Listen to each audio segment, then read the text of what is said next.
Can we go through the structure of the company? Okay. So the structure is that we have manufacturing, we have accounting, and then the most interesting part about the structure, the most unorthodox, is called the service team. And service team, it encompasses customer service, logistics, marketing, public relations, and the showroom. So in reality, service team is doing a lot of the back end work, so to say, for Meetup. So anything that's not related to, we pretty much, service team actually fills in all the gaps for the company. But all the teams within the service team, are they run by a team leader, or is there a manager, or is there a director? Some have managers and some have leaders and some don't. And that's one of the current situations right now with the service team.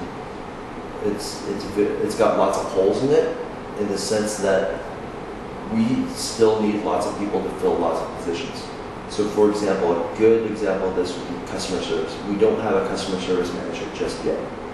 We have a customer service executive, and she's been given the duties and the task to execute some certain projects, but from my opinion, I don't necessarily think she's ready for it, and she has the experience for that. But has she been given the authority to make the decisions on the fly, or does she have to go through a bureaucratic channel? Lots of bureaucracy. Okay, so how would you say that the power is distributed? Is it at the top of the company, from like the board of directors, or does it trickle down through middle management, down to the individual needing to make a very efficient decision while it's dealing with a customer? This one common problem within Meetup is that there's no authority for the employees. For instance, if a project needs to be executed, it needs to go through probably 3 different people. And that would be Landry, which is the service team manager.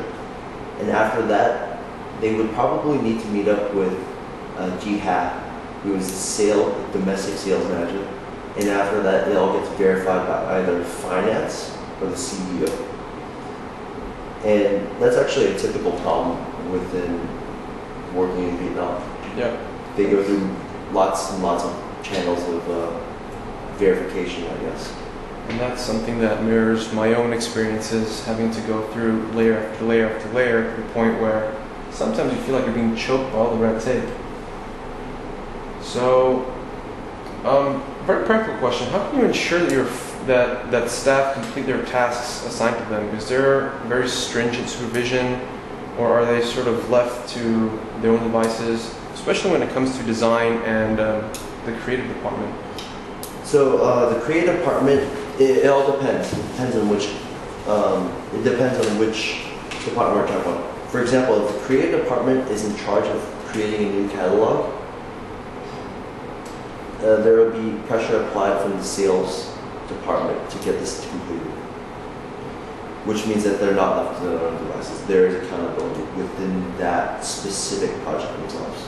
Sure, but what I'm talking about here is, do they have the freedom to explore their own ideas, or does everything have to be approved by, let's say, a set of company standards or regulations or rules? It all depends.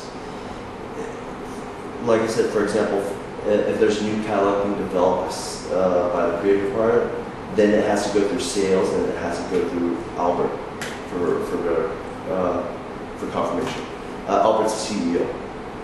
For other projects, let's say that they're lower priority projects, not necessarily so.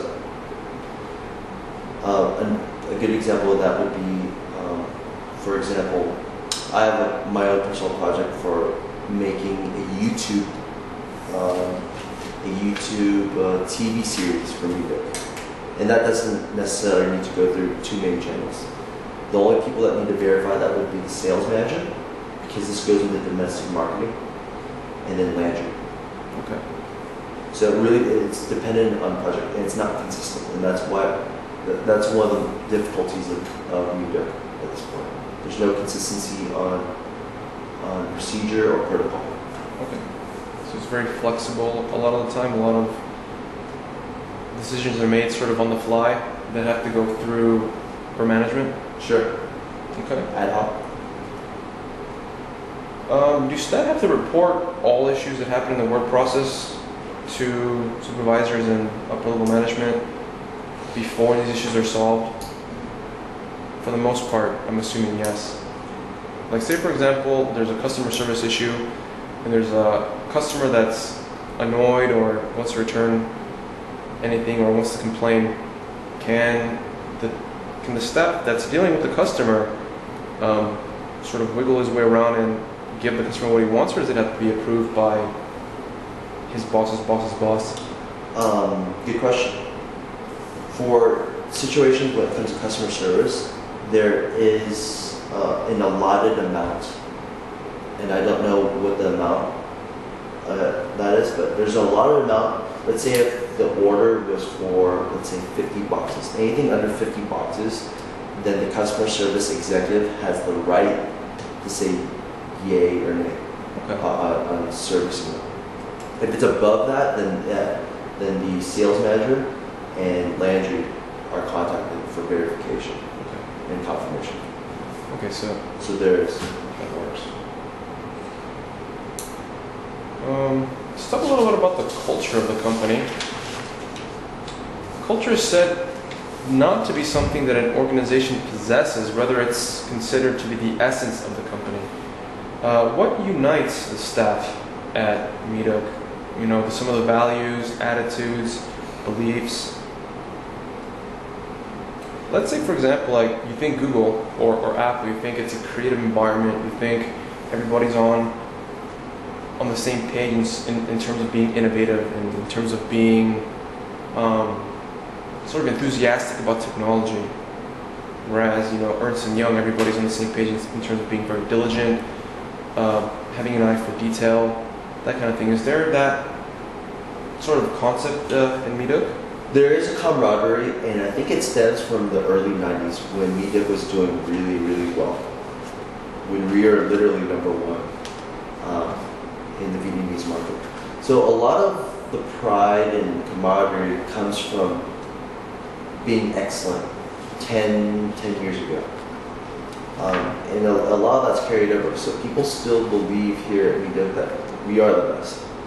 But the only problem with that is that it's kind of a double-edged sword. If you still think you're the best, but you're not necessarily changing or adapting to the market, you can get left behind. Yeah. Which brings me to the next question. In literature, there are 4 very broad categories of company cultures. One being adaptability, one is mission focused, one is clan culture, and one is bureaucratic culture. Let's go through them a little bit one by one.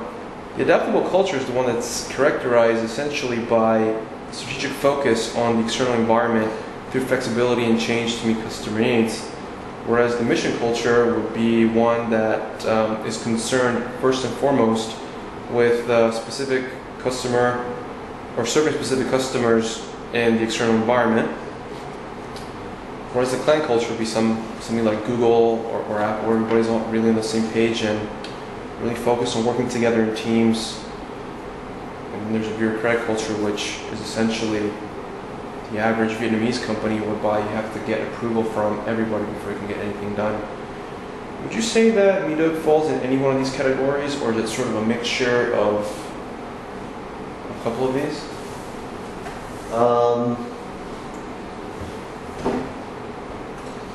It would probably be a mixture of mission and bureaucratic culture. Mission, yeah, and bureaucratic. Not so much in the adaptable side of things? Not as much, or not as much as I'd like to think. Do you think it would have to change given the current external circumstances? You mentioned that if you constantly think you're the best, but then you don't actually continue improving yourself with the Kaizen concept that Landry was telling us about, then it's difficult to remain at the top. I think that the situation